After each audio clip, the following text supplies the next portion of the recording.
programme de renforcement de capacité, un programme pour stimuler l'appétit pour l'auto-emploi, pour l'entrepreneuriat.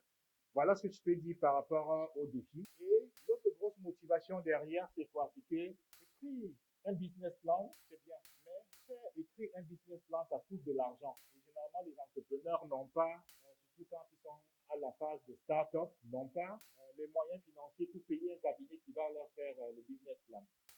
Moi, je me suis dit, pourquoi est-ce qu'on ne leur enseigne pas à le faire eux-mêmes, quitte à prendre 6 mois à rédiger leur business plan, mais du moment où ils peuvent le faire eux-mêmes sans dépenser de l'argent, c'est parfait. Encore que l'idée vient d'eux, c'est dans leur tête, ayant suivi la formation, ayant reçu des outils, les entrepreneurs en ce moment seront capables de mettre leurs idées en scène, je voulais dire en musique, et arriver à produire un document qui peut être lu par les investisseurs. Voilà le gros concept. Je vais me résumer. Le défi, c'est les entrepreneurs. 2, une pépinière d'entreprise. Et 3, c'est l'incubation, c'est-à-dire la recherche de financement par rapport au projet. Et par rapport à la recherche de financement, on ne fera pas bien 3-4 microfinances ou bien 3 financiers qui seront assis. Si vous avez besoin d'1 million pour votre affaire, parce que c'est ce que le business plan ressort, on va présenter ça, on va le présenter là, devant le jury. Et, on va lever les 1 million correctement. Il y a plein de choses qui se font dans la ville, mais à chacun son concept, à chacun sa façon de voir les choses. Et la séance d'aujourd'hui a pour objectif de faire la prise en main, de vous permettre de, de vous accommoder, de découvrir et de vous accommoder avec l'outil et commencer à travailler de façon individuelle chez vous, au bureau. Et tous les jours, 16h, 19h, vous connectez sur Google Meet, sur le lien que Franck va vous envoyer avec Leslie. Vous connectez sur la plateforme et on peut échanger. Voilà un peu le plan. Maintenant que j'ai passé, j'aime pas beaucoup les sessions, il y a beaucoup de monde. D'abord, nous sommes dans une période de crise sanitaire, hein, mais traditionnellement, je peux faire des petits groupes de personnes, généralement de 10 à 15 maximum, pour pouvoir mieux travailler. Okay. Bonjour tout le monde. Moi, c'est Ricardo Toa. Donc, je suis commercial de formation. Donc, actuellement, je travaille dans une société pétrolière. Donc, je suis ici aujourd'hui pour pouvoir apprendre à monter mon business plan et devenir autonome demain. Donc, mon projet, comme je suis dans le secteur pétrolier, j'ai saisi l'opportunité parce que j'ai vu beaucoup de choses qui se passent dans le secteur pétrolier et mon projet porte sur le transport de marchandises. Donc, je voulais monter un business plan sur ce plan. Bonjour à tous, je m'appelle Moussa Dab. En fait, je suis électricien de formation. Bon, mon projet ici, c'est de pouvoir développer une entreprise dans le dépannage. Oui. Mais pour cela, il me fallait un business plan. En fait, j'ai essayé de comprendre comment ça se passe et pouvoir travailler dans mon coin. Dieu seul sait avec les problèmes de délestage, les problèmes de mauvais branchements dans les maisons, les problèmes de ceci. C'est un marché très intéressant. Nous allons un jeu métier et un très très jeu métier et qui demande beaucoup de persévérance. Et pour ceux qui connaissent un peu l'histoire de Sisyphe, ceux qui ont lu le mythe de Sisyphe, ils vont très vite comprendre de quoi je parle. Dans l'entrepreneuriat, c'est un éternel recommencement. En fait, ce que je veux dire, il faut se renouveler en permanence et l'échec ne doit pas être une source de démotivation lorsqu'on rentre dans cette voie. Et justement, la démotivation vient du fait que les entrepreneurs, pour la plupart du temps, ne sont pas préparés aux difficultés qu'ils pourraient rencontrer sur leur parcours d'entrepreneur. Et pour pallier à ces difficultés, MVP, généralement, il faut passer par la planification stratégique. Donc, c'est-à-dire prévoir ce qu'on va faire, dire ce qu'on va faire et faire ce qu'on a dit qu'on allait faire. Quand on n'a pas écrit ça, on a un problème. C'est-à-dire qu'on est surpris chaque jour. On a l'impression que il y a un nouveau problème à résoudre chaque jour. C'est clair qu'il y a un nouveau problème à résoudre chaque jour quand on est dans l'entrepreneuriat. Même quand on prévoit, il y a toujours des choses qui arrivent. Mais le basique, c'est qu'il faut écrire. Il faut tout écrire. Nos grands-parents, nos ancêtres écrivaient toujours ce qu'ils allaient faire. Quelque part, ils écrivaient ça. Donc, je ne vais pas m'attarder là-dessus. Je vais vous inviter à regarder, à démarrer avec moi l'application qu'on vient de vous mettre sur l'ordinateur. Vous avez vu MVP. Vous pouvez cliquer dessus. C'est aussi simple. Voilà, c'est déjà ouvert là-bas. Il a ouvert. Bravo. Moi, je suis en train d'ouvrir. Vous ouvrez. L'objectif, comme je vous ai dit, c'est la prise en main. La prise en main, vous n'avez pas besoin d'écrire, vous avez juste besoin de regarder et de comprendre.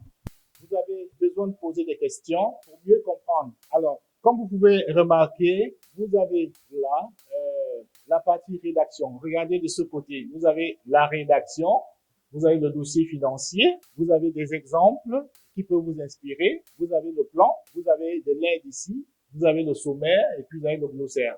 Alors, nous allons travailler aujourd'hui sur deux choses, la rédaction et le dossier financier. On va regarder ça. Les autres détails, on les fera tous les jours en ligne. On parlera de ça en fonction des difficultés que vous aurez eues. Mais aujourd'hui, nous allons prendre la rédaction. Alors, si on clique sur rédaction, on a rédaction du business plan, on a rédaction du dossier financier. Donc, on peut cliquer ici, comme on peut cliquer de l'autre côté. Alors, on clique là, ok. Vous êtes sur votre machine, vous écrivez l'essentiel. Et maintenant, si après vous voulez ajouter du texte, parce que le texte est bon pour la compréhension, c'est bon pour qu'on explique. Alors, si on clique sur sommaire, par exemple, je vous donne un exemple. Si on clique sur sommaire, ok, je vais vous présenter un principe. On a cliqué sur sommaire. Quand on clique sur sommaire, vous avez une feuille qui s'affiche avec la palette d'outils Word qui vous permet de traiter vos textes. Vous pouvez écrire maintenant votre sommaire comme vous voulez. Ok? Vous écrivez comme vous voulez. Vous écrivez exactement comme si vous étiez sur Word. Maintenant, vous avez la possibilité de mettre à jour votre sommaire, là. Vous avez la possibilité de paginer votre sommaire. Donc, si le sommaire vous prend 2 pages, vous avez la possibilité de le faire, ainsi de suite. Et quand vous l'avez fait, le sommaire, il est fait, ok, vous pouvez rentrer là. D'accord. Je reviens sur la rédaction du business plan. Après le sommaire, parfois le sommaire, vous le faites à la fin. Vous pouvez le faire, choisir de le faire à la fin. Vous pouvez choisir de faire votre sommaire à la fin quand vous avez tout rédigé déjà. Alors, revenons à l'introduction. Je vais vous montrer une petite chose. Voilà, quand vous cliquez sur introduction, voilà ce que vous voyez. Okay? Alors, sur introduction, vous avez la méthode. Faites une introduction. Voilà la méthode qu'il faut appliquer. Il est dit sur le didacticiel, attention, il ne s'agit pas de la présentation synthétique de votre projet, mais réellement d'une introduction à l'ensemble du document. Et le document doit faire 15 à 25 lignes, pas plus. Okay? Maintenant, si vous n'êtes pas inspiré par rapport à cette introduction-là, vous venez dans exemple. Cliquez sur exemple. Vous allez, voici un exemple d'introduction, premier exemple d'introduction. Là, vous voyez, vous avez un premier exemple d'introduction. Donc, vous voyez que c'est pas beaucoup, 15 à 20 lignes. Okay? Inspirez-vous de ça pour écrire votre introduction à vous. Vous avez un deuxième exemple d'introduction. Vous regardez comment l'autre personne a écrit son introduction. Vous avez ce bouton-ci, regardez, qui vous permet de descendre et de monter. Donc, là, on vous a donné 2 exemples d'introduction pour vous inspirer. Okay? Donc, première chose, on vous a donné la méthode pour rédiger une introduction pour votre business plan. Maintenant, si vous avez des petites pannes, vous n'arrivez pas à le faire, vous venez voir des exemples qui peuvent vous inspirer et après, si vous voulez, vous écrivez directement là, vous regardez l'exemple, vous inspirez. Hein? Tout comme vous pouvez directement passer au texte complet et puis vous avez la feuille texte là, vous écrivez. Mais je vous recommande de rester sur l'exemple. Vous avez votre feuille en bas et vous écrivez votre introduction. L'instruction, c'est que c'est 15-25 lignes maxi. Faut pas beaucoup écrire. Ok? C'est aussi un exercice. Maintenant, quand vous l'avez fait, ok? Quand vous l'avez fait, votre introduction, c'est fait, n'est-ce pas? Vous venez ici, vous cochez là, dans pas vu, vous mettez vu. Ça veut dire que vous avez déjà fini de rédiger votre introduction. D'accord? Et lorsque je vais rentrer, vous allez voir ce que ça va faire. Ok? Vous voyez? Sur l'ordre des choses à faire. Vous avez vu sommaire, je n'ai pas validé. Introduction, j'ai validé. Vous voyez la croix. Ça veut dire que maintenant que je n'ai pas le temps, j'enregistre mon travail, je vais faire ce que j'ai à faire. Quand je reviens, ça veut dire que je continue avec la présentation générale. L'introduction est déjà faite. Donc, pour enregistrer mon travail, je viens dans Fichier. OK. Je peux ouvrir un nouveau plan d'affaires. Je peux ouvrir un plan d'affaires. Je peux enregistrer un plan d'affaires. C'est ce que je vais faire. J'enregistre. Je vais sous mes documents, par exemple. Moi, je vais les garder sous mes documents. Je vais créer un dossier qu'on appelle Business Plan. Je vais l'appeler MBP. Je crée un dossier MBP et puis je mets test 1. J'enregistre mon dossier. Mon business plan est enregistré. Il s'appelle test 1. Je peux également après, on verra comment, ce que vous pouvez faire, imprimer mon business plan en venant imprimer le plan d'affaires. J'ai cette fenêtre ici. Et qu'est-ce que je vais imprimer? Je vais imprimer la présentation générale du projet. Je vais imprimer seulement, ou bien je vais imprimer le business plan complet. Vous voyez comment ça change? Je vais imprimer seulement le dossier financier avec le business plan complet. Je vais imprimer, qu'est-ce que je vais imprimer? J'ai choisi. OK? Alors, moi, je dis, je vais imprimer le business plan complet. OK? Et je peux lancer l'aperçu du dossier. Et ça va me montrer comment le document est mis en page. Mais comme on n'a pas encore de contenu dans notre document, je sors de cette histoire d'impression, d'accord? Mais j'ai déjà enregistré mon dossier sur MBP Test. Même si le courant s'en va, mon dossier il est enregistré. Maintenant, présentation générale du projet. Dans les grands documents, la littérature en matière de management, on va vous dire la même chose. Il y a un executive summary et il y a la fiche d'identité de l'entreprise. Ça, on peut le faire de façon progressive pendant les 30 jours du défi, mais l'idée, c'est de vous montrer comment ça fonctionne, de vous montrer le travail que vous devez faire. Vous devez faire un executive summary et quand on clique dessus, executive summary, le principe est pareil. Quelle est la méthode pour écrire un executive summary? Voilà, il faut définir l'objectif, voilà, voilà, on vous explique tout. On va pas insister là-dessus. C'est le principe qui est important. Et vous voulez un exemple de executive summary? Voilà une entreprise qui a fait son executive summary. OK? Vous allez regarder ça et c'est parfait. Comment on fait un executive summary? Vous le faites. Et maintenant, puisque, comme vous avez fini de le faire, vous venez sur Vue. Vue là, vous cliquez sur Vue là. Et vous cliquez sur la flèche, vous sortez. Maintenant, vous cliquez sur la fiche identité de l'entreprise. Votre entreprise, la raison sociale, c'est quoi? Vous écrivez la raison sociale de votre entreprise.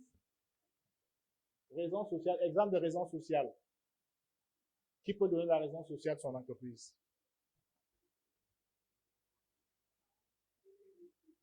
OK. Le titre de l'activité. Oui, production et distribution des champignons. OK. Fiche d'identité O, la période vous mettez. Forme juridique, société à responsabilité limitée, établissement, société anonyme, vous mettez. Date de création, parce qu'en fait, ces informations demandées sur la fiche d'identité de l'entreprise sont utiles pour dans la recherche de financement, dans la présentation de votre business plan aux investisseurs. Il faut ce document-là, il faut ces informations-là. OK? Les informations qui ne sont pas disponibles, par exemple, si vous ne les avez pas, on va sortir de là, on considère que vous avez fait, vous cliquez sur Vue et vous ressortez. Et les titres là, vous pouvez les personnaliser. Personnaliser les titres, Executive Summary, vous pouvez le mettre en français, mettez dans personnaliser. Voici Executive Summary là. OK? Vous pouvez le faire en même temps que moi. Vous changez.